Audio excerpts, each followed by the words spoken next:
Current affair का सुबह 75 question हुआ था। 75 क्वेश्चन अभी हम लोग सॉल्व करेंगे। पीडीएफ चाहिए टेलीग्राम ज्वाइन कर लीजिए, लिंक दिया हुआ है डिस्क्रिप्शन में। तो पहला क्वेश्चन देखते हैं। 76 नंबर, सुबह 75 तक हुआ था। 76 नंबर हम लोग शुरू करते हैं। निम्नलिखित युग्मों में से कौन सा युग्म सुमेलित नहीं है? पहला ऑप्शन ए है फेडरल बैंक की ब्रांड एम्बेसडर दिया मिर्जा। दूसरा ऑप्शन है बी ऑस्ट्रिया के chancellor Christian Stocker. C option है business icon of the year Kumar Mangalam Birla. D option है महाराष्ट्र भूषण पुरस्कार राम सुतार। तो इसका अगर हम देखें तो फेडरल बैंक की ब्रांड एम्बेसडर जो हैं वो दिया मिर्जा ना होकर विद्या बालन बनी हैं। तो पहला ऑप्शन गलत हो गया और सब सही है, तो ऑप्शन ए सही हो जाएगा। 77 नंबर क्वेश्चन देखते हैं। तुहिन कांत पांडे को भारतीय प्रतिभूति एवं विनिमय बोर्ड के अध्यक्ष के रूप में नियुक्त किया गया। तो भारतीय प्रतिभूति एवं विनिमय बोर्ड को सेबी कहते हैं, तो सेबी का अध्यक्ष इनको बनाया गया है। दूसरा कथन है भारतीय प्रतिभूति एवं विनिमय बोर्ड का गठन 12 अप्रैल 1988 को एक संवैधानिक निकाय के रूप में किया गया। उपर्युक्त में से सही कथन की पहचान करें। ऑप्शन ए है केवल एक, ऑप्शन बी है एक और दो दोनों, ऑप्शन सी है केवल दो, ऑप्शन डी है ना तो एक ना ही दो। अगर हम देखें तो पहला कथन बिल्कुल सही है, तुहिन कांत पांडे को सेबी का अध्यक्ष बनाया गया है। दूसरा, इसका जो गठन है वो 12 अप्रैल 1988 को ना होकर के इसका गठन जो हुआ है, ये संवैधानिक निकाय जो बना है 1992 को बना है, ना कि 98 को। इसका स्थापना जो हुई, गठन नहीं स्थापना जो है वो 12 अप्रैल 1988 को हुआ है और संवैधानिक निकाय बनाया गया है 1992 में। पहला सही, दूसरा गलत। सही कथन पूछा है, ऑप्शन ए सही हो जाएगा।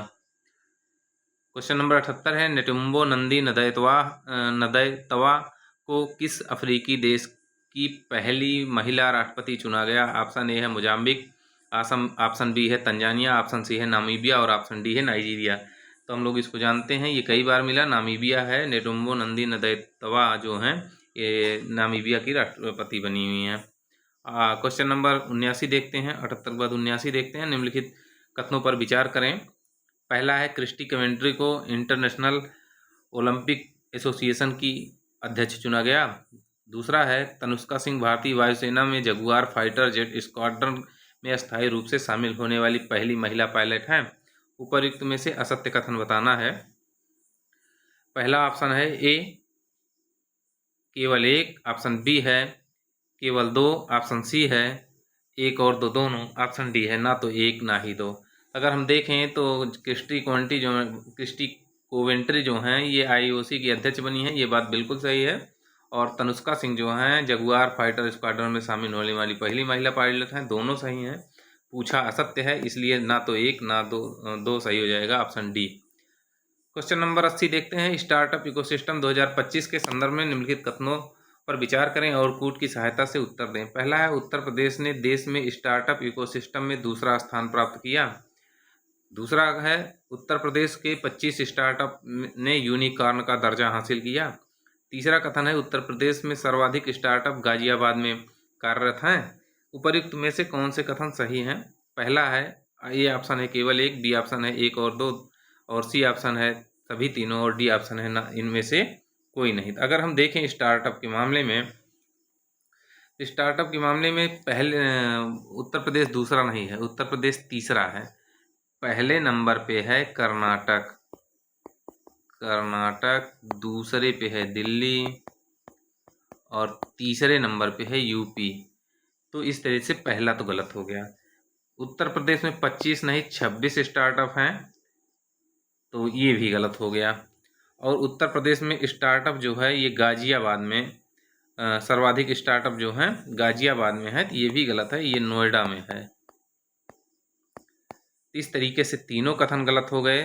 तो इसमें पूछा है सही कथन कोई नहीं सही, उपर्युक्त तो सभी गलत हैं, तो इनमें से कोई नहीं, ऑप्शन डी सही हो जाएगा। 81 नंबर क्वेश्चन देखते हैं। ताज महोत्सव 2025 के संदर्भ में निम्नलिखित कथनों पर विचार करें। पहला कथन है इसका आयोजन आगरा के शिल्पग्राम में किया गया। दूसरा कथन है इस वर्ष ताज महोत्सव की थीम संस्कृति और समृद्धि थी। उपर्युक्त में सही कथन की पहचान करें। ऑप्शन ए है केवल एक, ऑप्शन बी है केवल दो, ऑप्शन सी है एक और दो दोनों, ऑप्शन डी है ना तो एक ना ही दो। तो हम देखें तो ताज महोत्सव का आयोजन आगरा के शिल्पग्राम में हुआ है, बिल्कुल सही है। इसकी थीम जो है वो संस्कृत और समृद्ध ना होकर धरोहर है। धरोहर है, तो दूसरा ऑप्शन गलत, पहला सही। सही कथन पूछा है, ऑप्शन ए हमारा सही हो जाएगा। 82 नंबर क्वेश्चन देखते हैं। हाल ही में उत्तर प्रदेश के किस जिले में डॉक्टर डिजिटल क्लिनिक की शुरुआत की गई? ऑप्शन ए है लखनऊ, ऑप्शन बी है बिजनौर, ऑप्शन सी है सहारनपुर और ऑप्शन डी है सीतापुर। तो अगर हम देखें डॉक्टर डिजिटल क्लिनिक की शुरुआत सीतापुर में की गई है, तो ऑप्शन डी हमारा सही हो जाएगा। 83 नंबर क्वेश्चन देखते हैं। गोरखपुर हरियाणा परमाणु ऊर्जा परियोजना के संदर्भ में निम्नलिखित कथनों पर विचार करें। पहला कथन है यह उत्तर भारत की पहली परमाणु परियोजना है। दूसरा कथन है इस परियोजना के पहले चरण के पूर्ण होने की समय सीमा 2029 है। उपर्युक्त में से सही कथन की पहचान करें। ऑप्शन ए है ना तो एक ना ही दो, ऑप्शन बी है एक और दो दोनों, ऑप्शन सी है केवल एक, ऑप्शन डी है केवल दो। तो अगर हम देखें गोरखपुर हरियाणा जो परमाणु ऊर्जा संयंत्र है, इसकी बात करें तो ये उत्तर भारत की पहली है, बिल्कुल सही बात है। और इसका पहला चरण 2029 में पूर्ण होगा, दूसरा जो है 2036 में पूर्ण होगा। तो पहला दूसरा दोनों कथन सही है, ऑप्शन बी सही हो जाएगा। क्वेश्चन नंबर 84 देखते हैं। रायसीना संवाद 2025 के संदर्भ में निम्नलिखित कथनों पर विचार कीजिए। पहला है इसे विदेश मंत्रालय और ऑब्जर्वर रिसर्च फाउंडेशन द्वारा आयोजित किया गया। दूसरा है इसके मुख्य अतिथि ऑस्ट्रेलिया के प्रधानमंत्री एंथनी अल्बानीज थे। तीसरा है इसका मुख्य विषय अनिश्चितता, अशांति और उत्तेजना था। उपर्युक्त में से कितने कथन सही हैं? ऑप्शन ए है केवल एक, ऑप्शन बी है केवल दो, ऑप्शन बी है दो, ऑप्शन सी है तीन, ऑप्शन डी है इनमें से कोई नहीं। तो अगर हम देखें रायसीना डायलॉग जो है रायसीना संवाद 2025, इसका आयोजन विदेश मंत्रालय और ऑब्जर्वर रिसर्च फाउंडेशन द्वारा किया गया, ये कथन बिल्कुल सही है। इसमें मुख्य अतिथि जो है ऑस्ट्रेलिया के पीएम एंथनी अल्बानीज नहीं थे, न्यूजीलैंड के पीएम क्रिस्टोफर लक्सन थे।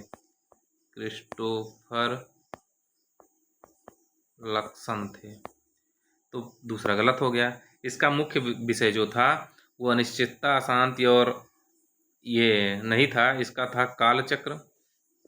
विषय था कालचक्र लोक नीति ग्रह, ये इसका था। तो दोनों गलत हो गए, केवल एक सही, ऑप्शन ए सही हो जाएगा। अगला क्वेश्चन देखते हैं। अंतर्राष्ट्रीय प्रवासन संगठन द्वारा जारी प्रवासी मृत्यु रिपोर्ट के संदर्भ में निम्नलिखित कथनों पर विचार करें। पहला कथन है इसमें 8938 प्रवासी मृतकों की रिपोर्ट दी गई है। दूसरा कथन है इस रिपोर्ट के अनुसार अफ्रीका में सर्वाधिक मृत्यु दर्ज की गई। उपर्युक्त में से सही कथन की पहचान करें। पहला ऑप्शन है केवल एक, बी ऑप्शन है ना तो एक ना ही दो, सी ऑप्शन है एक और दो दोनों, डी ऑप्शन है केवल दो। अगर हम देखें इसमें तो 8938 लोगों प्रवासी मृतकों की रिपोर्ट दी गई है, ये बात बिल्कुल सही है। और इसमें देखें तो सर्वाधिक जो मृत्यु दर्ज की गई है वो अफ्रीका में नहीं दर्ज की है, ये भूमध्य सागर में की गई है, भूमध्य सागर में दर्ज की गई है। तो दूसरा कथन गलत, पहला सही, ऑप्शन ए सही हो जाएगा। 86 नंबर क्वेश्चन देखते हैं। मार्च 2025 में संयुक्त राज्य अमेरिका के किस राज्य में अपराधी जेसी हॉफमैन जूनियर को नाइट्रोजन गैस का उपयोग करके मृत्युदंड दिया गया? ऑप्शन ए है एरिजोना, ऑप्शन बी है फ्लोरिडा, ऑप्शन सी है लुइसियाना और ऑप्शन डी है मिशिगन। तो ये जेसी हॉफमैन जूनियर को लुइसियाना में दिया गया। ये 19 मिनट तक इसमें जीवित रहे और 19 मिनट बाद इनको मृत घोषित कर दिया गया। इस तरीके से ऑप्शन सी सही हो जाएगा। अगला क्वेश्चन है 87 नंबर क्वेश्चन देखते हैं। Grand commander of the order of the star and की ऑफ द इंडियन ओशियन के संदर्भ में निम्नलिखित कथनों पर विचार कीजिए। पहला कथन है यह मॉरिशस का सर्वोच्च नागरिक सम्मान है। दूसरा कथन है भारतीय राष्ट्रपति द्रौपदी मुर्मू को यह सम्मान मॉरिशस द्वारा प्रदान किया गया। उपर्युक्त में सही कथन की पहचान करें। ऑप्शन ए है केवल एक, ऑप्शन बी है केवल दो, ऑप्शन सी है एक और दो दोनों, ऑप्शन डी है ना तो एक ना ही दो। तो अगर हम देखें grand commander of the order of the star and की ऑफ इंडियन ओशियन, तो ये मॉरिशस का सर्वोच्च पुरस्कार है, बिल्कुल सही बात है। ये राष्ट्रपति द्रौपदी मुर्मू को न देकर पीएम मोदी को दिया गया है, ये दूसरा गलत, पहला सही कथन जानना है तो ऑप्शन ए सही हो जाएगा। 88 नंबर क्वेश्चन है। संयुक्त राष्ट्र संघ द्वारा ग्लेशियर संरक्षण के प्रयासों के संदर्भ में निम्नलिखित कथनों पर विचार करें। पहला कथन है यूएन द्वारा 2026 को अंतर्राष्ट्रीय ग्लेशियर संरक्षण वर्ष घोषित किया गया। दूसरा कथन है यूएन ने प्रतिवर्ष 22 मार्च को विश्व ग्लेशियर दिवस मनाने का निर्णय किया है। उपयुक्त में सही कथन की पहचान करें। पहला ऑप्शन है केवल ए ऑप्शन है केवल 2, बी ऑप्शन है ना तो 1 ना ही 2, सी ऑप्शन है 1 और 2 दोनों, डी ऑप्शन है केवल 1। तो अगर हम इसको देखें तो संयुक्त राष्ट्र संघ ने 2026 को अंतर्राष्ट्रीय ग्लेशियर संरक्षण वर्ष घोषित किया है, ये बात बिल्कुल सही है। और यूएन ने 22 मार्च नहीं 21 मार्च को विश्व ग्लेशियर दिवस मनाने का निर्णय लिया है, तो ये बात दूसरे गलत हो गया, पहला सही पूछा गया है, ऑप्शन डी सही हो जाएगा, केवल 1 सही है। लेकिन ये 2026 नहीं भैया 2025 को अंतर्राष्ट्रीय ग्लेशियर वर्ष घोषित किया है, ये भी गलत, दोनों गलत। तो ऑप्शन दोनों गलत है, तो सही कथन पहचानना है, कोई नहीं सही, ऑप्शन बी सही हो जाएगा, ना तो 1 ना ही 2, ये वाला हट जाएगा। तो ये ऑप्शन बी सही हो जाएगा क्योंकि इसमें 2025 है,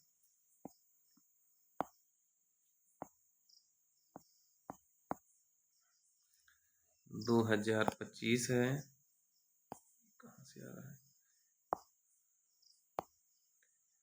एक सेकंड। तो इसमें ना तो 1 ना ही 2, ये 2025 है, 2025 को घोषित किया है, ये 21 मार्च को घोषित किया, दोनों कथन गलत हो गए और इसमें सही पूछा है तो कोई सही नहीं है। क्वेश्चन नंबर 89 देखते हैं। कांगेर घाटी राष्ट्रीय उद्यान के संदर्भ में निम्नलिखित कथनों पर विचार करें। पहला कथन है मार्च 2025 में इसे यूनेस्को के विश्व धरोहर स्थलों की अस्थायी सूची में शामिल किया गया। दूसरा कथन है यह उद्यान छत्तीसगढ़ के राज्य के बस्तर जिले में स्थित है। उपयुक्त में से सही कथन नहीं है। ऑप्शन ए है केवल 1, ऑप्शन बी है केवल 2, ऑप्शन सी है ना तो 1 ना ही 2, ऑप्शन डी है 1 और 2 दोनों। तो अगर हम इसको देखें तो यह यूनेस्को की विश्व धरोहर सूची में अस्थाई सूची में, इसमें तो ये अस्थाई नहीं अस्थाई में शामिल हुआ है, अस्थाई सूची में शामिल हुआ है। पहला गलत हो गया, ये छत्तीसगढ़ के बस्तर जिले में है, ये बिल्कुल सही है, पहला गलत दूसरा सही, इसमें गलत पूछा है, ऑप्शन ए सही हो जाएगा। क्वेश्चन नंबर 90 देखते हैं। जलवायु परिवर्तन के कारण प्रथम ग्लेशियर ओकोजोकुल ग्लेशियर का संबंध किस देश से है? ए ऑप्शन है ग्रीनलैंड, बी ऑप्शन है नॉर्वे, सी ऑप्शन है फिनलैंड और डी ऑप्शन है आइसलैंड। तो ओकोजोकुल जो ग्लेशियर है ये अभी इसको मृत घोषित कर दिया गया, ये आइसलैंड में है, ऑप्शन डी हमारा सही हो जाएगा। 91 नंबर क्वेश्चन देखते हैं। माधव राष्ट्रीय उद्यान के संदर्भ में निम्नलिखित कथनों पर विचार कीजिए। पहला कथन है यह राष्ट्रीय उद्यान मध्य प्रदेश के शिवपुरी जिले में स्थित है। दूसरा है इसे भारत का 57वां टाइगर रिजर्व घोषित किया गया। तीसरा कथन है यह मध्य प्रदेश का 8वां टाइगर रिजर्व है। कथन है उपयुक्त में कितने कथन सही हैं? ऑप्शन ए है केवल 1, ऑप्शन बी है 2, ऑप्शन सी है सभी 3, ऑप्शन डी है इनमें से कोई नहीं। तो अगर हम देखें तो माधव राष्ट्रीय उद्यान मध्य प्रदेश के शिवपुरी जिले में है, बिल्कुल सही बात है। ये भारत का 57वां नहीं 58वां टाइगर रिजर्व है, ये गलत हुआ। और ये मध्य प्रदेश का 8वां नहीं, ये 9वां टाइगर रिजर्व है मध्य प्रदेश का, ये गलत, केवल 1 सही, ऑप्शन ए सही हो जाएगा। कितने कथन सही हैं ये पूछा है। 92 नंबर क्वेश्चन है वैश्विक आतंकवाद सूचकांक 2025 के संदर्भ में निम्नलिखित कथनों पर विचार कीजिए। पहला कथन है इस सूचकांक को Institute for Economic and Peace द्वारा जारी किया जाता है। दूसरा कथन है भारत इसमें 14वें स्थान पर है। उपर्युक्त में से सही कथन की पहचान करें। ए ऑप्शन है केवल 1, बी ऑप्शन है ना तो 1 ना ही 2 और सी ऑप्शन है 1 और 2 दोनों, डी ऑप्शन है केवल 2। अगर हम इसको देखें आतंकवाद सूचकांक जो होता है इसको Institute for Economic and Peace द्वारा जारी किया जाता है, ये बात बिल्कुल सही है। और भारत इस वर्ष 14वें स्थान पे है, ये भी सही है, दोनों कथन सही हैं, ऑप्शन सी सही हो जाएगा, 1 और 2 दोनों। क्वेश्चन नंबर 93 देखते हैं। वैश्विक खुशहाली रिपोर्ट के संदर्भ में निम्नलिखित कथनों पर विचार करें। पहला है यह रिपोर्ट पहली बार 2011 में जारी की गई है, ये मतलब शुरुआत कब से हुई ये पूछ रहा है। दूसरा है इस रिपोर्ट में भारत 118वें नंबर पे है। तीसरा है फिनलैंड लगातार 8वें वर्ष शीर्ष पर है। उपयुक्त में से कितने कथन सही नहीं है ये पूछ रहा है। तो हम इसको देखें अगर तो ये रिपोर्ट 2011 से जारी हो रही है, ये बात बिल्कुल सही है। और भारत इस वर्ष 118 नंबर पे है, ये भी बात सही है। और इसमें अगर हम देखें तो भारत फिनलैंड के साथ फिनलैंड लगातार 8वें वर्ष शीर्ष पे है। ये भी सही, ये सही, ये सही, दूसरा पहला गलत है। ये कब से जारी हो रही है, इसको अगर हम देखें और ये 2011 से नहीं 2012 से जारी हो रही है। तो पहला गलत, दूसरा तीसरा सही, और कौन सा सही नहीं है ये पूछ रहा है। तो पहला सही नहीं, ऑप्शन ए सही हो जाएगा। 94 नंबर क्वेश्चन है, 7वीं वार्षिक वैश्विक वायु गुणवत्ता रिपोर्ट 2024 के संदर्भ में निम्नलिखित कथनों पर विचार करें। पहला है, भारत दुनिया का 8वां सबसे प्रदूषित देश है। दूसरा है, दुनिया का सर्वाधिक प्रदूषित शहर मेघालय का बर्नीहाट है। तीसरा कथन है, दुनिया की सबसे प्रदूषित राजधानी पाकिस्तान की इस्लामाबाद है। और चौथा कथन है, दुनिया का सबसे प्रदूषित देश चाड है। कूट की सहायता से सही कथन की पहचान करें। ऑप्शन ए है 1 और 3, ऑप्शन बी है 2 और 4, ऑप्शन सी है सभी 4 और ऑप्शन डी है इनमें से कोई नहीं। अगर हम देखें तो भारत दुनिया का सबसे प्रदूषित राज्य है। तो ये 8वां नहीं है, 5वां है। भारत दुनिया का सबसे 5वां सर्वाधिक प्रदूषित राज्य है। नंबर 1 पे जो है वो चाड है। दुनिया का सर्वाधिक प्रदूषित राज्य जो है वो चाड है। दुनिया की सबसे प्रदूषित शहर मेघालय का बर्नीहाट है। ये बात बिल्कुल सही है, ये बात सही है। और दुनिया की सबसे प्रदूषित राजधानी वो इस्लामाबाद ना हो के नई दिल्ली है। ये बात सही है, नई दिल्ली है। इसमें से 2 पहला और तीसरा गलत हो गया। सही पूछ रहा है, दूसरा चौथा सही है। सही कथन पूछ रहा है, ऑप्शन बी हमारा सही हो जाएगा। 95 नंबर क्वेश्चन है, राजीव युवा विकासम योजना के संदर्भ में निम्नलिखित कथनों पर विचार करें। पहला है, इसकी घोषणा कर्नाटक के मुख्यमंत्री सिद्धारमैया द्वारा की गई। दूसरा है, इसका उद्देश्य वंचित समुदाय के युवाओं को वित्तीय सहायता के माध्यम से रोजगार और उद्यमिता में सशक्त बनाना है। उपरोक्त में सही कथन है। ऑप्शन ए है केवल 2, ऑप्शन बी है 1 और 2 दोनों, ऑप्शन सी है केवल 1, ऑप्शन डी है ना तो 1 ना ही 2। अगर हम देखें इसकी घोषणा जो है, राजीव युवा विकास योजना घोषणा जो है, इसको सिद्धारमैया ने नहीं किया है, रेवंत रेड्डी ने किया है। रेवंत रेड्डी ने किया है। कहाँ के हैं रेड्डी ने किया है, कहाँ के हैं? तेलंगाना के सीएम हैं, तेलंगाना के सीएम हैं। पहला गलत हो गया, दूसरा सही पूछा है। ऑप्शन ए सही हो जाएगा, केवल 2। 96 नंबर क्वेश्चन देखते हैं, मुख्यमंत्री बालिका समृद्धि योजना के संदर्भ में निम्नलिखित कथनों पर विचार करें। पहला है, इस योजना की शुरुआत केंद्रीय चिकित्सा एवं परिवार कल्याण मंत्री जेपी नड्डा द्वारा की गई। दूसरा है, यह योजना त्रिपुरा सरकार द्वारा घोषित योजना है। उपर्युक्त में सही कथन की पहचान करें। ऑप्शन ए है ना तो 1 ना ही 2, ऑप्शन बी है केवल 2, ऑप्शन सी है 1 और 2 दोनों, ऑप्शन डी है केवल 2। अगर हम देखें मुख्यमंत्री बालिका समृद्धि योजना, ये केंद्रीय चिकित्सा एवं परिवार कल्याण मंत्री जेपी नड्डा द्वारा जारी की गई। ये बात बिल्कुल सही है। और त्रिपुरा सरकार द्वारा घोषित योजना है, ये सही है। दोनों कथन सही हैं और सही पूछ रहा है, ऑप्शन सी सही हो जाएगा। 97 नंबर क्वेश्चन है, महिला समृद्धि योजना के संदर्भ में निम्नलिखित कथनों पर विचार करें। पहला है, इसकी घोषणा दिल्ली की मुख्यमंत्री रेखा शर्मा द्वारा की गई। दूसरा है, इसके तहत बीपीएल परिवारों की महिलाओं को प्रति माह 2000 डीबीटी के माध्यम से प्रदान किया जाएगा। उपर्युक्त में से सही कथन है। ऑप्शन ए है केवल 2, ऑप्शन बी है ना तो 1 ना ही 2, ऑप्शन सी है केवल 1, ऑप्शन डी है 1 और 2 दोनों। तो अगर हम इसको देखें तो अंतर्राष्ट्रीय महिला दिवस के अवसर पर दिल्ली सरकार द्वारा महिला समृद्धि योजना लॉन्च की गई, और जिसको जेपी नड्डा ने लॉन्च किया है, ना कि रेखा शर्मा ने। तीसरा प्रश्न है, बीपीएल परिवार की महिलाओं को प्रति माह डीबीटी के माध्यम से 2500 रुपये दी जाएगी, ना कि 2000। ये 2500 हो गया। पहला गलत, दूसरा गलत, दोनों गलत, ना तो 1 ना ही 2, ऑप्शन बी हमारा सही हो जाएगा। 98 नंबर क्वेश्चन देखते हैं, हाल ही में किस राज्य सरकार द्वारा महिलाओं और बच्चों की सुरक्षा मजबूत करने के उद्देश्य से प्रोजेक्ट हिफाजत की शुरुआत की गई। ऑप्शन ए है हरियाणा, ऑप्शन बी है असम, ऑप्शन सी है मणिपुर, ऑप्शन डी है पंजाब। तो प्रोजेक्ट हिफाजत जो शुरू किया गया है पंजाब सरकार द्वारा शुरू किया गया है, ऑप्शन डी सही हो गया। 99 नंबर क्वेश्चन है, आरबीआई के धन प्रेषण सर्वेक्षण 2024-25 के संदर्भ में निम्न कथनों पर विचार करें। पहला है, यूएई सर्वाधिक धन भेजने वाला देश है। दूसरा है, धन प्राप्त करने में केरल शीर्ष स्थान पर है। तीसरा है 2023-24 में भारत में कुल धन प्रेषण 118.7 बिलियन डॉलर हो गया। उपर्युक्त में से सही कथन कितने सही कथन सही हैं? ऑप्शन ए है केवल एक, ऑप्शन बी है केवल दो, ऑप्शन सी है सभी तीन और ऑप्शन डी है इनमें से कोई नहीं। तो अगर हम देखें तो आरबीआई द्वारा जो धन प्रेषण सर्वेक्षण 2023-24 हुआ है, इसमें भारत का कुल धन प्रेषण जो है 118.7 बिलियन डॉलर हुआ है। ये बात बिल्कुल सही है। और धन प्रेषित करने वालों के मामले में जो है वो यूएई नहीं है, यूएसए है, अमेरिका है, संयुक्त राज्य अमेरिका है, जो 27.7% धन प्रेषित किया है। दूसरे नंबर पे यूएई है 19.2%। और धन प्राप्त करने के मामले में केरल नहीं, महाराष्ट्र है। महाराष्ट्र है नंबर 1 पे, नंबर 2 पे दिल्ली है, नंबर 2 पे केरल है। तो ऑप्शन ए पहला गलत, दूसरा गलत, केवल तीसरा सही। कितने कथन सही हैं? केवल एक कथन सही हो रहा है।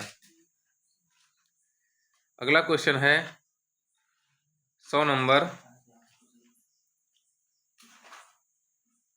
क्वेश्चन है, एक सेकंड।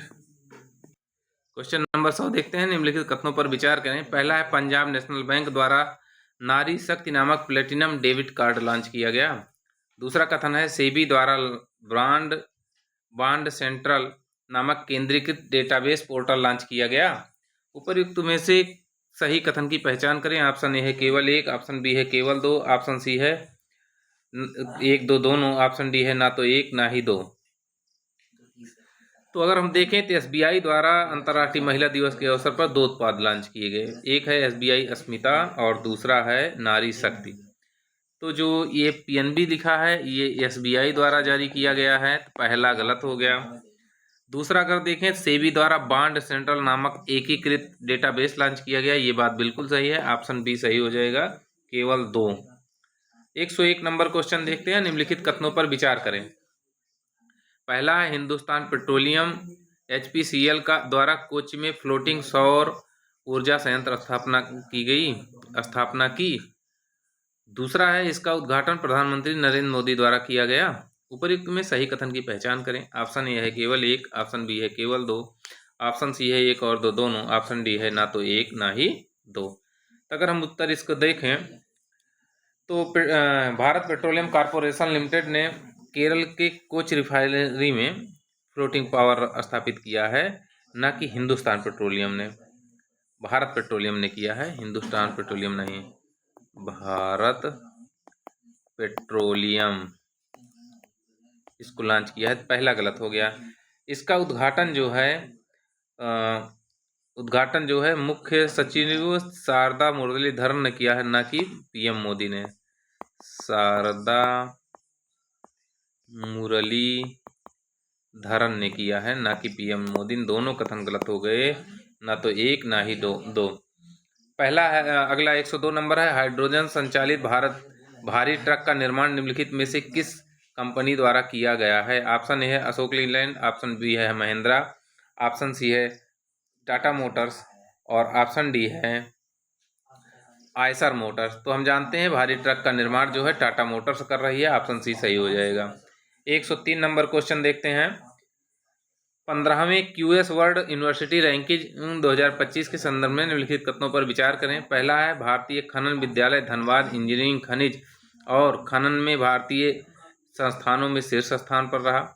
दूसरा है आईआईटी मुंबई इंजीनियरिंग खनिज एवं खनन में वैश्विक स्तर पर 28वें स्थान पर रहा। उपर्युक्त में सही कथन की पहचान करें। ऑप्शन ए है केवल दो, ऑप्शन बी है केवल एक, ऑप्शन सी है एक और दो दोनों, ऑप्शन डी है ना इनमें से कोई नहीं। अगर हम देखें तो भारतीय खनन विद्यालय धनबाद इंजीनियरिंग खनिज और खनन में भारतीय संस्थानों में शीर्ष पर है, बिल्कुल सही बात है। और दूसरा है आईआईटी मुंबई जो हुआ खनिज एवं खनन में वैश्विक स्तर पर 28वें स्थान पर है, दोनों कथन सही हैं, तो ऑप्शन सी सही हो जाएगा। 104 नंबर क्वेश्चन। सिपरी द्वारा जारी वैश्विक हथियार हस्तांतरण रिपोर्ट के संदर्भ में निम्नलिखित कथनों पर विचार करें। पहला है इस रिपोर्ट के अनुसार यूक्रेन दूसरा सर्वाधिक हथियार आयातक देश है। दूसरा है भारत हथियार आयात के मामले में शीर्ष पर है। तीसरा है रूस भारत का सर्वाधिक आपूर्तिकर्ता है। और चौथा है अमेरिका शीर्ष हथियार निर्यातक देश है। कूट की सहायता से सही कथन चुनिए। सही कथन की पहचान करें। पहला ऑप्शन ए है 1 और 2, बी ऑप्शन है 2, 3 और 4, सी ऑप्शन है 3 और 4, डी ऑप्शन है सभी चारों। अगर हम देखें तो इस रिपोर्ट के अनुसार यूक्रेन दूसरा सर्वाधिक हथियार आयातक है। दूसरा नहीं, पहला है। ये पहला कथन गलत हो गया। भारत शीर्ष हथियार आयातक देश शामिल है, नहीं, ये दूसरा है। यूक्रेन पहला, भारत दूसरा। पहला दूसरा गलत हो गया। रूस भारत का सर्वाधिक हथियार आपूर्तिकर्ता देश है, तो ये बात बिल्कुल सही है। रूस भारत का सर्वाधिक हथियार आपूर्तिकर्ता देश है। और उसके बाद फ्रांस है, और अमेरिका सर्वाधिक शीर्ष हथियार निर्यातक देश है। तो 3, 4 सही, ऑप्शन सी सही हो जाएगा। क्वेश्चन नंबर 105 देखते हैं। पीएम कुसुम योजना के संदर्भ में निम्नलिखित कथनों पर विचार करें।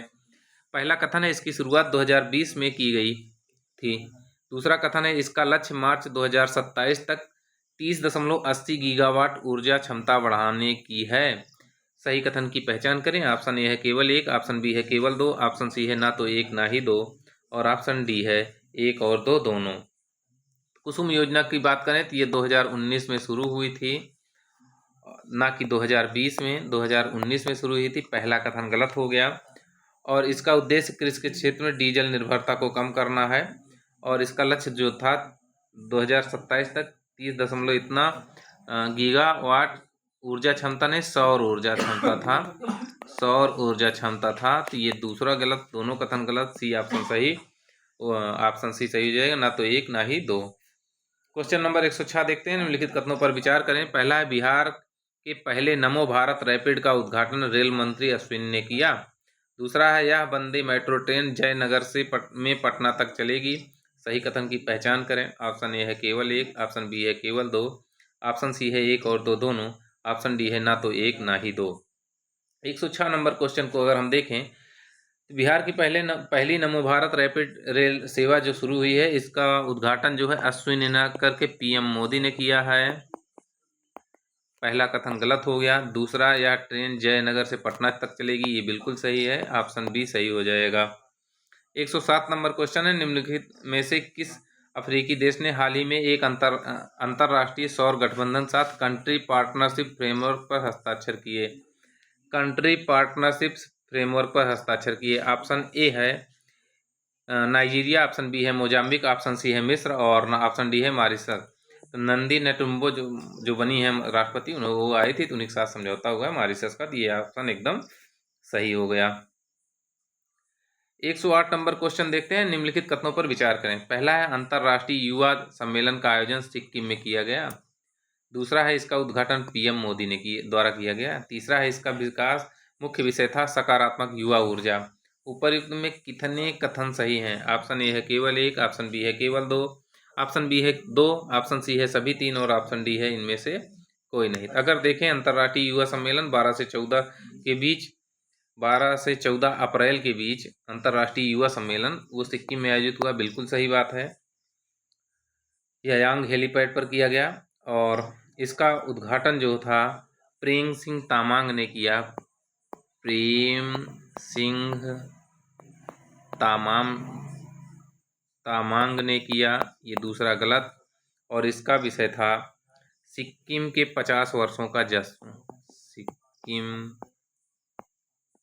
के 50 वर्षों का जश्न। इस तरीके से पहला सही, दूसरा तीसरा गलत, केवल 1 सही हो जाएगा। ऑप्शन ए सही है।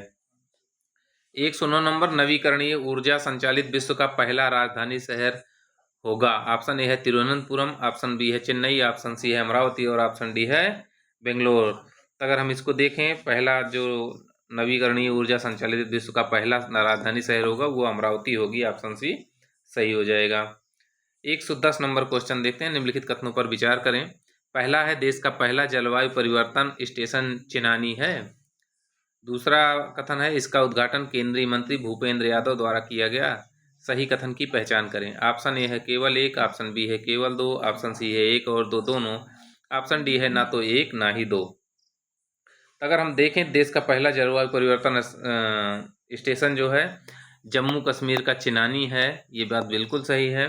दूसरा है इसका उद्घाटन भूपेंद्र यादव ने नहीं किया, जितेंद्र सिंह ने किया है, जितेंद्र सिंह ने किया है। तो पहला सही, दूसरा गलत। सही कथन पूछ रहा है, ऑप्शन ए सही हो जाएगा। 111 नंबर देखते हैं, निम्नलिखित कथनों पर विचार कीजिए। विचार करें। पहला है असम सरकार द्वारा भू धरती पोर्टल लॉन्च किया गया। दूसरा कथन है तेलंगाना हीट एक्शन प्लान लागू करने वाला पहला राज्य केंद्र शासित प्रदेश है। तीसरा है अनुसूचित जातियों में आरक्षण का वर्गीकरण लागू करने वाला पहला राज्य तेलंगाना है। उपर्युक्त में कितने कथन सही हैं? ऑप्शन ए है केवल एक, ऑप्शन बी है 2, ऑप्शन सी है सभी 3, ऑप्शन डी है इनमें से कोई नहीं। तो अगर हम इसको देखें 111 नंबर को, तो तेलंगाना ने भूमि रिकॉर्ड प्रबंधन हेतु भू धरती पोर्टल लॉन्च किया है, ना कि असम ने। तो ये हो गया तेलंगाना। पहला तो गलत। कितने कथन सही है पूछ रहा है। दूसरा है हीट एक्शन लागू करने वाला पहला राज्य जो है ये तेलंगाना नहीं है, दिल्ली है। दूसरा भी गलत। और अनुसूचित जातियों में आरक्षण का वर्गीकरण लागू करने वाला पहला राज्य तेलंगाना, ये बात बिल्कुल सही। एक ऑप्शन सही है। कितने कथन पूछ रहा है, ना कि केवल पहला दूसरा पूछ रहा है। तो केवल ए सही हो जाएगा। एक कथन सही है और वो कौन सा है? तो वो तीसरा वाला है। 112 नंबर के क्वेश्चन देखते हैं। न्यूज वीक और स्टेटिस्टा द्वारा जारी वर्ल्ड बेस्ट हॉस्पिटल 2024 में एम्स दिल्ली को कौन सी रैंक प्राप्त हुई? ऑप्शन ए है 90, ऑप्शन बी है 92, ऑप्शन सी है 97, ऑप्शन डी है 63। तो हम देखें तो ऑप्शन सी जो सही है 97वीं रैंक एम्स को मिला है, तो ऑप्शन सी सही हो जाएगा। अगला क्वेश्चन देखें तो एमनेस्टी इंटरनेशनल 2024 की रिपोर्ट के अनुसार 2024 में सर्वाधिक फांसी दी गई। ऑप्शन ए है ईरान, ऑप्शन बी है सऊदी अरब, ऑप्शन सी है यमन और ऑप्शन डी है इराक।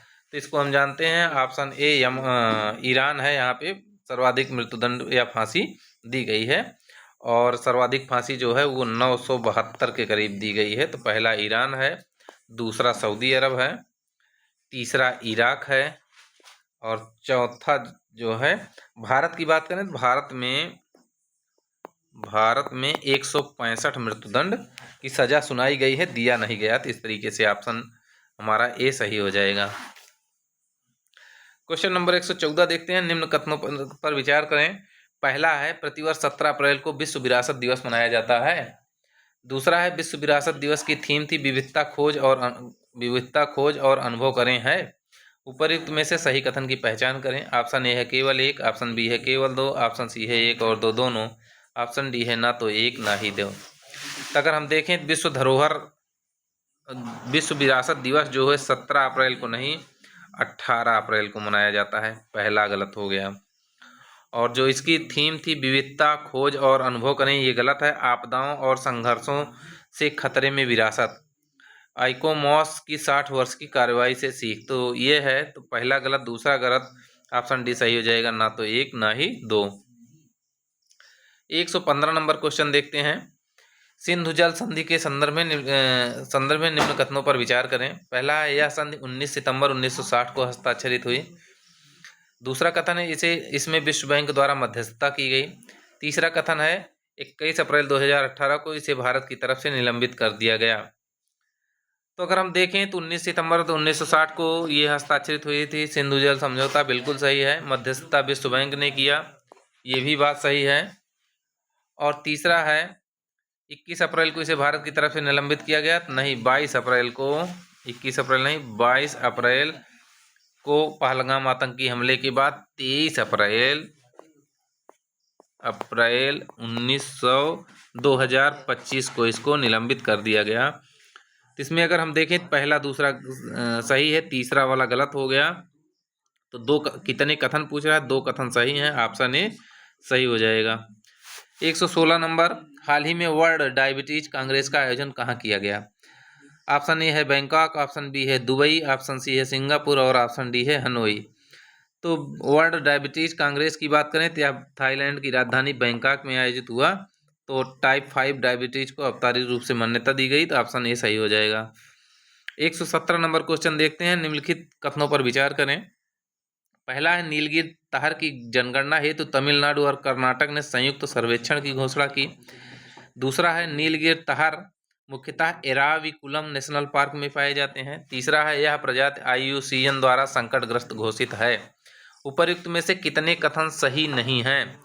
ऑप्शन ए है 2, ऑप्शन सी है सब, ऑप्शन बी है सभी तीनों, ऑप्शन सी है 1, ऑप्शन डी है इनमें से कोई नहीं। तो अगर हम देखें नीलगिरी ताहर की जो संयुक्त गणना है तमिलनाडु और केरल ने की है, तमिलनाडु और केरल ने, कर्नाटक नहीं है, पहला गलत हो गया। नीलगिरी ताहर जो है ये एराविकुलम नेशनल पार्क में पाया जाता है, ये बात बिल्कुल सही है। और IUCN की संकटग्रस्त प्रजाति घोषित है, ये सही है। तो कह रहा है कितने सही नहीं है, कितने सही नहीं है। तो अगर हम देखें तो पहला गलत है, 2 और 3 सही हैं, तो केवल 1 सही नहीं है, ऑप्शन सी सही हो जाएगा। 118 नंबर क्वेश्चन देखते हैं। एयरपोर्ट काउंसिल इंटरनेशनल रिपोर्ट 2024 के संदर्भ में निम्न कथनों पर विचार करें। पहला है दुबई इंटरनेशनल एयरपोर्ट विश्व का सबसे व्यस्त हवाई अड्डा है। दूसरा है इंदिरा गांधी अंतर्राष्ट्रीय हवाई अड्डा दुनिया का 9वां सबसे व्यस्त एयरपोर्ट है। तीसरा है एयरपोर्ट काउंसिल इंटरनेशनल की स्थापना 1993 में की गई। अगर हम इसको देखें तो इसमें से पूछ रहा है कितने कथन सही हैं, कितने कथन पूछ रहा है। ऑप्शन ए है केवल 1, ऑप्शन बी है केवल 2, ऑप्शन सी है सभी 3 और ऑप्शन डी है इनमें से कोई नहीं। तो अगर देखें तो दुनिया का सबसे व्यस्त जो हवाई अड्डा है वो दुबई नहीं है, ये है अटलांटा। अटलांटा हवाई अड्डा अमेरिका का है, वो है, और दुबई नंबर 2 पे है। मुख्यालय इसका मॉन्ट्रियल में है और इंदिरा गांधी को 9वां स्थान प्राप्त हुआ, ये बात बिल्कुल सही है। तो इस तरीके से अगर हम देखें कितने कथन सही हैं तो कथन 1 से पहला गलत हो गया।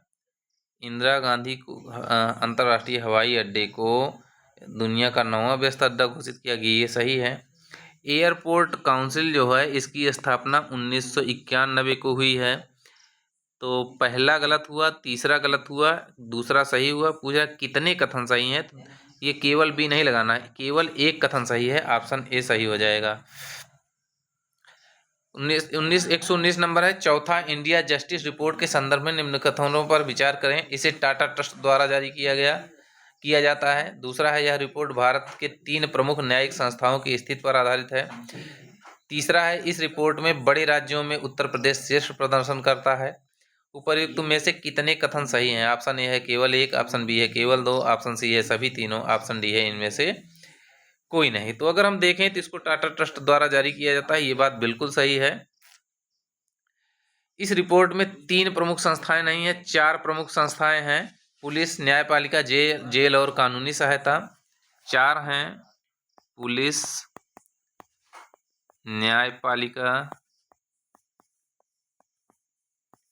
न्यायपालिका हो गई, जेल हो गई और कानूनी सहायता हो गई,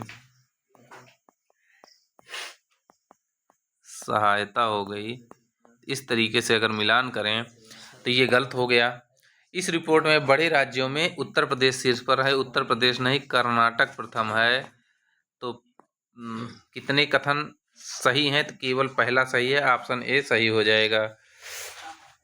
अगला क्वेश्चन देखते हैं। Question number 120 nomad passport index 2025 के संदर्भ में निम्न कथनों पर विचार करें। पहला है इस सूचकांक में पासपोर्ट का मूल्यांकन 5 मापदंडों पर किया जाता है।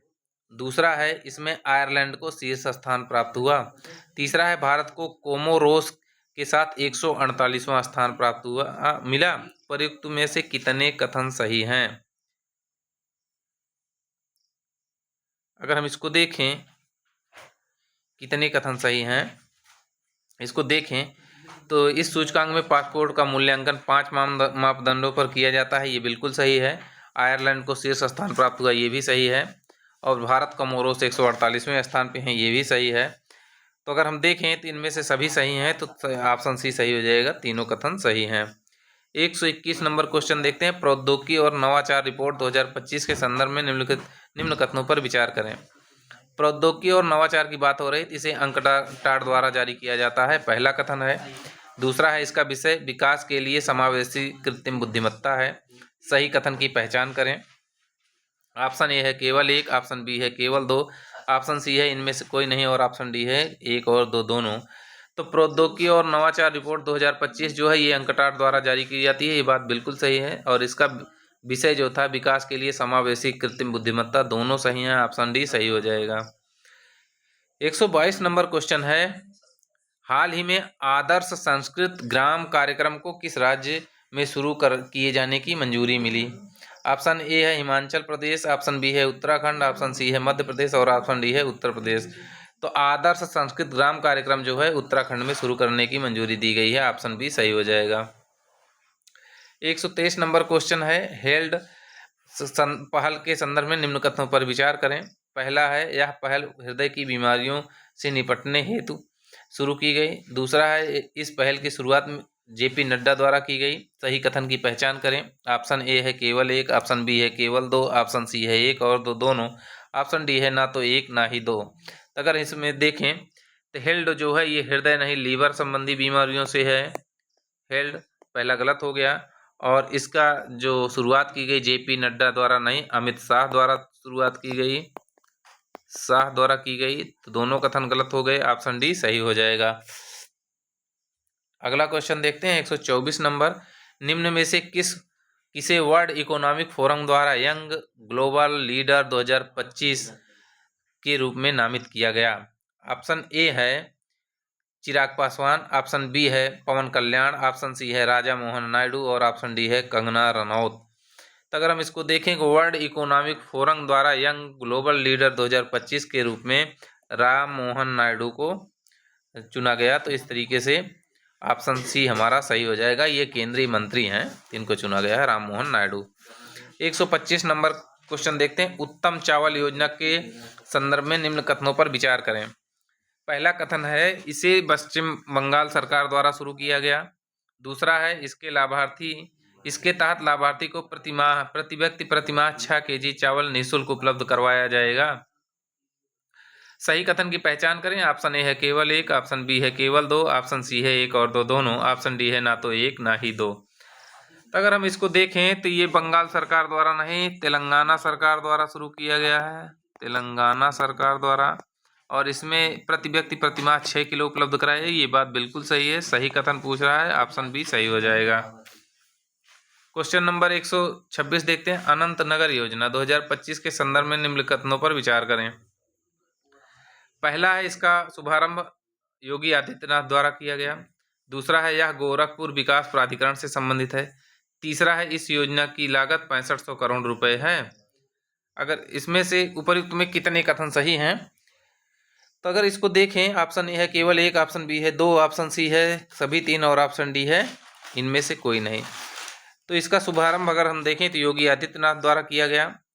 और ये गोरखपुर नहीं, लखनऊ विकास प्राधिकरण से संबंधित है, लखनऊ विकास प्राधिकरण से संबंधित है। तो पहला सही, दूसरा गलत, तीसरा 6500 करोड़ रुपए दिया गया है। कितने कथन सही हैं, तो दो सही हैं, पहला तीसरा, ऑप्शन बी सही हो जाएगा। 127 नंबर क्वेश्चन देखते हैं, ग्लोबल इलेक्ट्रिसिटी रिव्यू रिपोर्ट के संदर्भ में निम्न कथनों पर विचार करें। पहला है भारत सौर ऊर्जा उत्पादन में वैश्विक स्तर पर चौथे स्थान पे है। दूसरा है इस रिपोर्ट के अनुसार चीन सौर ऊर्जा उत्पादन में शीर्ष पर स्थान पर है। सही कथन का चयन करें। ऑप्शन ए है केवल दो, ऑप्शन बी है केवल एक, ऑप्शन सी है एक और दो दोनों, ऑप्शन डी है इनमें से कोई नहीं। तो अगर हम देखें तो भारत जो है सौर ऊर्जा उत्पादन में वैश्विक स्तर पर चौथे नहीं तीसरे स्थान पे है। पवन ऊर्जा में चौथे स्थान पे है, पहला गलत हो गया, चीन सर्वाधिक सौर ऊर्जा उत्पादित कर रहा है, दूसरा सही, ऑप्शन ए सही हो जाएगा। 128 नंबर क्वेश्चन देखते हैं, trends in maternal mortality report 2023 के संदर्भ में निम्न कथनों पर विचार करें। पहला है सर्वाधिक मातृ मृत्यु दर नाइजीरिया में है। दूसरा है भारत मातृ मृत्यु दर में वैश्विक स्तर पर दूसरे सर्वाधिक प्रभावित देशों में है। सही कथन का चयन करें। ऑप्शन ए है केवल एक, ऑप्शन बी है केवल दो, ऑप्शन सी है एक और दो दोनों, ऑप्शन डी है इनमें से कोई नहीं। तो अगर हम देखें तो नाइजीरिया जो है सर्वाधिक मातृ मृत्यु दर में है, तो ये बात बिल्कुल सही है। भारत दूसरे पे है। भारत में 19,000 मातृ मृत्यु दर 2023 में दर्ज की गई हैं। 19,000 2023 में। तो मृत्यु दर जो है, वैश्विक मृत्यु दर है वो 7.2% है। और 2030 तक जो भारत का NMR लक्ष्य है वो 70 के नीचे लाना है। तो दोनों कथन सही हैं, ऑप्शन सी सही हो जाएगा। 129 नंबर, इस्पात इंडिया प्रोग्राम 2025 का आयोजन कहाँ किया गया? ऑप्शन ए है रांची, ऑप्शन बी है रायपुर, ऑप्शन सी है मुंबई और ऑप्शन डी है नई दिल्ली। तो इस्पात इंडिया प्रोग्राम 2025 का आयोजन मुंबई में किया गया। तो ये बात सही है, ऑप्शन सी सही हो जाएगा। क्वेश्चन नंबर 130 देखते हैं। हाल ही में अमेरिकी सीनेट में सबसे लंबे भाषण का रिकॉर्ड बनाने वाले कोरी बुकर किस राज्य के सीनेटर हैं? ऑप्शन ए है जॉर्जिया, ऑप्शन बी है अलास्का, ऑप्शन सी है न्यू जर्सी, ऑप्शन डी है लुइसियाना।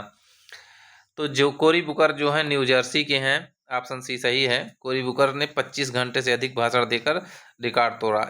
स्टॉर्म थर्मर का रिकॉर्ड तोड़ दिया। तो ऑप्शन सी सही हो जाएगा। अगला क्वेश्चन है 131 नंबर, कमला देवी अरविंदन जो हैं, कमला देवी अरविंदन के संदर्भ में निम्न कथनों पर विचार करें। पहला है, उन्हें सिंगापुर महिला हॉल ऑफ फेम में शामिल किया गया। दूसरा है, वह कन्नड़ भाषा की एक प्रमुख लेखिका हैं। सही कथन का चयन करें। ऑप्शन ए है केवल एक, ऑप्शन बी है केवल दो, ऑप्शन सी है एक और दो दोनों, ऑप्शन डी है इनमें से कोई नहीं। तो अगर हम देखें तो कमला देवी अरविंदन को महिला हॉल ऑफ फेम सिंगापुर में शामिल किया गया। ये बात बिल्कुल सही है। और ये भारतीय मूल की नाटककार और लेखिका हैं, ना कन्नड़ नहीं है, तमिल और मलयालम की हैं। तमिल प्लस मलयालम की हैं। तो पहला सही, दूसरा गलत, ऑप्शन ए सही हो जाएगा। 132 नंबर क्वेश्चन देखते हैं। निम्न कथनों पर विचार करें। पहला है, दिनेश माहेश्वरी को 23वें विधि आयोग का अध्यक्ष चुना गया। दूसरा है, 23वें विधि आयोग का गठन दिसंबर 2024 में गठित हुआ था। सही कथन की पहचान करें। ऑप्शन ए है केवल एक, ऑप्शन बी है केवल दो, ऑप्शन सी है एक और दो दोनों, ऑप्शन डी है ना तो एक ना ही दो। तो अगर हम इसको देखें तो दिनेश माहेश्वरी जो हैं 23वें विधि आयोग के अध्यक्ष हैं, बिल्कुल सही बात है। और 23वां विधि आयोग दिसंबर में नहीं, 1 सितंबर को गठित हुआ था। तो ये दूसरा गलत, पहला सही। इसमें पूछा है सही, तो ऑप्शन ए सही हो जाएगा। 33 नंबर क्वेश्चन देखते हैं। निम्न कथनों पर विचार करें। पहला है, न्यायमूर्ति BR गवई भारत के 52वें मुख्य न्यायाधीश हैं। दूसरा है, वह इस पद पर पहुंचने वाले दलित समुदाय के पहले व्यक्ति हैं। इनमें से सही कथन की पहचान करें। ऑप्शन ए है केवल एक, ऑप्शन बी है केवल दो, ऑप्शन सी है एक और दो दोनों, ऑप्शन डी है ना तो एक ना ही दो। अगर हम देखें तो BR गवई 52वें मुख्य न्यायाधीश हैं, बिल्कुल सही है। और जो दलित समुदाय के हैं तो ये दूसरे हैं, पहले नहीं है। पहले KG बालाकृष्णन हैं। पहला सही, दूसरा गलत, ऑप्शन ए सही हो जाएगा। 134 नंबर क्वेश्चन है। निम्न कथनों पर विचार करें। पहला है, शार्ली बोचबे ने राष्ट्रमंडल के नए महासचिव के रूप में पदभार ग्रहण किया। दूसरा है, वह इस पद पर पहुंचने वाले पहली अफ्रीकी महिला हैं। सही कथन का चयन करें। ऑप्शन ए है एक और दो दोनों, ऑप्शन बी है केवल एक, ऑप्शन सी है एक और दो, ऑप्शन सी है केवल दो, ऑप्शन डी है इनमें से कोई नहीं। अगर हम बात करें शार्ली बोचबे की तो ये राष्ट्रमंडल के नए महासचिव का पदभार ग्रहण किया। ये बिल्कुल सही है। इस पद पर पहुंचने वाली पहली अफ्रीकी महिला हैं। तो ये सही है, ये भी सही है, दोनों कथन सही हैं, ऑप्शन ए सही हो जाएगा। 135 नंबर है। हाल ही में प्रधानमंत्री मोदी को मिला मित्र विभूषण सम्मान किस देश का सर्वोच्च सम्मान है? ऑप्शन ए है नेपाल, ऑप्शन बी है भूटान, ऑप्शन सी है श्रीलंका और ऑप्शन डी है मॉरिशस। तो 135 नंबर को अगर हम देखें तो ये श्रीलंका द्वारा मित्र विभूषण पुरस्कार दिया गया। ये बात बिल्कुल सही है, ऑप्शन सी सही हो जाएगा। 136 नंबर, हाल ही में भारत की राष्ट्रपति द्रौपदी मुर्मू को किस देश में सिटी ऑफ ऑनर से सम्मानित किया गया? ऑप्शन ए है स्पेन, ऑप्शन बी है नामीबिया, ऑप्शन सी है पुर्तगाल और ऑप्शन डी है नाइजीरिया। तो सिटी ऑफ ऑनर से राष्ट्रपति द्रौपदी मुर्मू को पुर्तगाल ने सम्मानित किया। तो ऑप्शन सी सही हो जाएगा।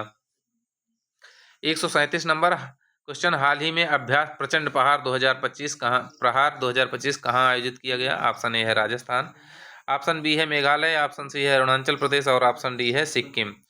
तो इसको देखें, ऑपरेशन प्रचंड प्रहार ये अरुणाचल प्रदेश में मनाया गया।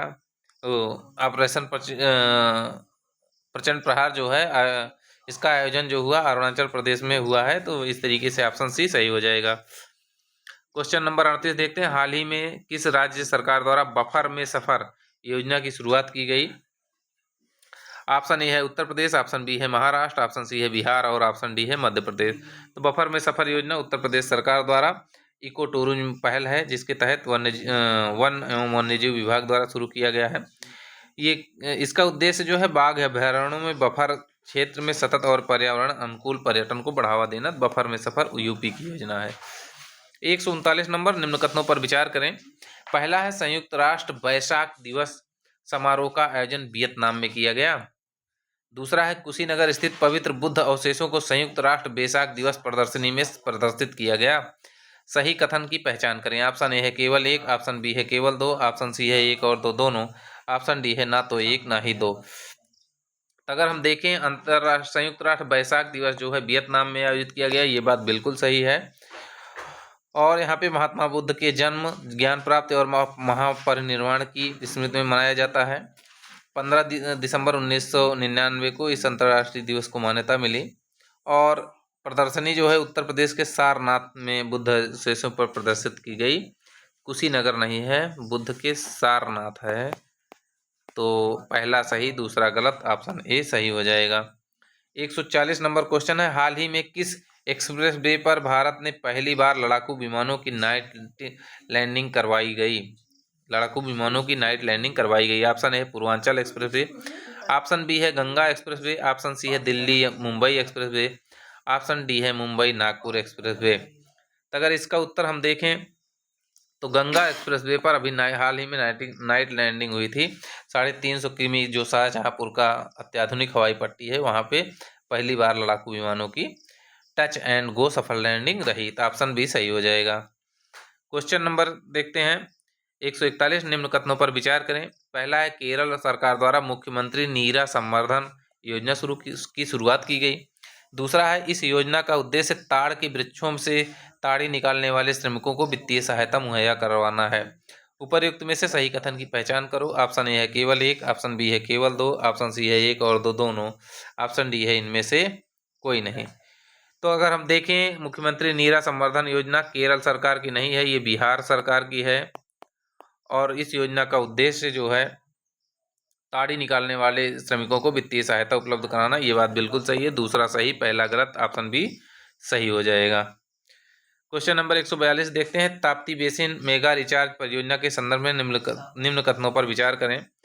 पहला है यह परियोजना मध्य प्रदेश और गुजरात की संयुक्त परियोजना है। दूसरा है यह विश्व की सबसे बड़ी भूजल पुनर्भरण योजना है। तीसरा है यह मध्य प्रदेश की पहली प्रमुख अंतर्राज्यीय नदी परियोजना है। उपर्युक्त में कितने कथन सही हैं? ऑप्शन ए है सभी तीन, ऑप्शन बी है केवल एक, ऑप्शन सी है केवल दो और ऑप्शन डी है इनमें से कोई नहीं। तो अगर हम इसको देखें तो ताप्ती बेसिन जो है मध्य प्रदेश और गुजरात की नहीं है, महाराष्ट्र की है। मध्य प्रदेश और महाराष्ट्र के बीच है, पहला गलत हो गया। और यह विश्व की सबसे बड़ी पुनर्जल योजना है, पुनर्भरण योजना, बिल्कुल सही। और मध्य प्रदेश की पहली अंतर्राज्यीय योजना है, दोनों सही। तो दो सही एक गलत, ऑप्शन सी सही हो जाएगा, केवल दो सही है। 143 नंबर है, एआई आधारित real time forest alert system को लागू करने वाला पहला राज्य है। ऑप्शन ए है उत्तर प्रदेश, ऑप्शन बी है मध्य प्रदेश, ऑप्शन सी है महाराष्ट्र, ऑप्शन डी है कर्नाटक। तो ऑप्शन बी सही है, मध्य प्रदेश। क्वेश्चन नंबर 144 देखते हैं, हाल ही में प्रधानमंत्री मोदी द्वारा मोतीपुर पंचायत को क्लाइमेट एक्शन विशेष पंचायत पुरस्कार दिया गया। यह पंचायत किस राज्य में स्थित है? ऑप्शन ए है उत्तर प्रदेश, ऑप्शन बी है बिहार, ऑप्शन सी है राजस्थान और ऑप्शन डी है उत्तराखंड। तो अगर हम देखें तो ये बिहार राज्य की पंचायत है मोतीपुर, जिसको पीएम मोदी द्वारा क्लाइमेट एक्शन विशेष पंचायत पुरस्कार दिया गया है। ऑप्शन बी सही हो जाएगा। 145 नंबर क्वेश्चन है, निम्न कथनों पर विचार करें। पहला है आइजोल राष्ट्रीय रेलवे नेटवर्क से जुड़ने वाली पूर्वोत्तर भारत की चौथी राजधानी है। दूसरा कथन है बैराबी सैरांग नई रेलवे लाइन की लंबाई 51.38 किमी है। उपरोक्त में सही कथन नहीं है। ऑप्शन ए है केवल एक, ऑप्शन बी है केवल दो, ऑप्शन सी है एक और दो दोनों, ऑप्शन डी है ना तो एक ना ही दो। तो अगर हम देखें तो मिजोरम की राजधानी आइजोल जो है बैराबी सैरांग रेलवे लाइन के मध्य से राष्ट्रीय रेलवे नेटवर्क से जुड़ गई, और ये आइजोल जो है असम, त्रिपुरा और अरुणाचल प्रदेश की राजधानी के बाद पूर्वोत्तर की चौथी राजधानी है। बिल्कुल सही है। और इसकी जो लंबाई है 5138 है, ये भी सही है। तो कौन सा पूछ रहा है? सही नहीं, दोनों सही हैं। तो ना तो एक ना ही दो, दोनों सही हैं। मतलब 146 नंबर क्वेश्चन है। 146 नंबर क्वेश्चन है, यूपी निम्न कथनों पर विचार करें। पहला है यूपी के लखनऊ में महिला स्पेशल ऑपरेशन ग्रुप एसओजी का गठन किया गया। दूसरा है ब्रिटेन के बिलिंगबोरो शहर में मेयर चुने गए राज मिश्रा फतेहपुर जिले के से संबंधित है। तीसरा है लखनऊ में सीड पार्क की स्थापना की जाएगी। उपरयुक्त में सही कथन की पहचान करें। ऑप्शन ए है केवल एक, ऑप्शन बी है एक और तीन, ऑप्शन सी है केवल तीन, ऑप्शन डी है सभी तीनों। तो सही कथन पूछना है तो यूपी के लखनऊ में महिला एसओजी की नियुक्त की गई है, ये बात बिल्कुल। कौन सा पूछा? सही कथन की पहचान कीजिए। 146 नंबर में उत्तर प्रदेश में महिला अपराधों की रोकथाम हेतु पहली बार, तो ये कहाँ है? लखनऊ में महिला स्पेशल ऑपरेशन, लखनऊ में नहीं बरेली में किया गया है, बरेली में हुआ है। और राज मिश्रा जो हैं ये फतेहपुर के नहीं हैं, मिर्जापुर के हैं। और लखनऊ में सीड पार्क स्थापना की जाएगी, ये बात से बिल्कुल सही है, चौधरी चरण सिंह के नाम पर। तो पूछ रहा है कौन सा ऊपर सही कथन की पहचान करें। तो एक तो गलत हुआ, तीसरा सही हुआ, ऑप्शन सी सही हो जाएगा, केवल तीन। कौन सा कितने नहीं कह रहा है, कौन सा कह रहा है। 147 नंबर क्वेश्चन देखते हैं, शून्य गरीबी P4 पहल के संदर्भ में निम्न कथनों पर विचार करें। पहला है इसका शुभारंभ आंध्र प्रदेश के मुख्यमंत्री एन चंद्रबाबू नायडू द्वारा किया गया। दूसरा है इसका उद्देश्य 2029 तक आंध्र प्रदेश को गरीबी मुक्त बनाना है। सही कथन की पहचान करें। ऑप्शन ए है केवल दो, ऑप्शन बी है केवल एक, ऑप्शन सी है एक और दो दोनों, ऑप्शन डी है ना तो एक ना ही दो। शून्य गरीबी P4 का शुभारंभ आंध्र प्रदेश के मुख्यमंत्री एन चंद्रबाबू नायडू ने किया, ये बात सही है। और 2029 तक जो है लक्ष्य है वो शून्य गरीबी मुक्त का है। दोनों कथन सही, ऑप्शन सी सही हो जाएगा। 148 नंबर क्वेश्चन देखते हैं, सैंड वर्ल्ड 2025 अंतर्राष्ट्रीय रेत कला महोत्सव के संदर्भ में निम्नलिखित कथनों पर विचार करें। इसका आयोजन इंग्लैंड में किया गया। दूसरा है इसमें सुदर्शन पटनायक को फ्रेंड डेरिंगटन सैंड मास्टर पुरस्कार प्रदान किया गया। सही कथन नहीं है। ऑप्शन ए है केवल दो, ऑप्शन बी है केवल एक, ऑप्शन सी है ना तो एक ना ही दो, ऑप्शन डी है एक और दो दोनों। इसमें पूछ रहा है कि इसका आयोजन इंग्लैंड में हुआ, ये बात बिल्कुल सही है। और इसमें सुदर्शन पटनायक को पुरस्कार मिला, दोनों सही हैं। पूछ रहा है सही नहीं है, तो दोनों सही हैं, मतलब ना तो एक गलत है ना ही दो, दोनों सही हैं। तो ऑप्शन सी सही हो जाएगा। 149 नंबर है, निम्न में से किसे उत्तर प्रदेश अनमोल रत्न पुरस्कार 2025 दिया गया। ऑप्शन ए है doctor Ambrish Mittal, option B है निखिल सिंघल, ऑप्शन सी है शिवम गोयल और ऑप्शन डी है डॉक्टर संदीप बाधवा। तो अगर हम इसको देखें तो निखिल सिंघल को जो है अनमोल रत्न पुरस्कार दिया गया है, ऑप्शन बी सही हो जाएगा। 150 नंबर और अंतिम नंबर क्वेश्चन है, भारत रूस समुद्री द्विपक्षीय अभ्यास इंद्र 2025 का आयोजन कहाँ किया गया। ऑप्शन ए है चेन्नई, ऑप्शन बी है कोलकाता, ऑप्शन सी है व्लादिवोस्तोक और ऑप्शन डी है मॉस्को। तो समुद्री द्विपक्षीय अभ्यास इंद्र जो है वो चेन्नई में आयोजित हुआ, ऑप्शन ए सही हो जाएगा। इस तरीके से हमारे 75 क्वेश्चन अभी हो गए। पूरे का अगर आपको PDF चाहिए तो टेलीग्राम ज्वाइन कर लीजिए, लिंक में दिया है, वहाँ मिल जाएगा। शेष कल।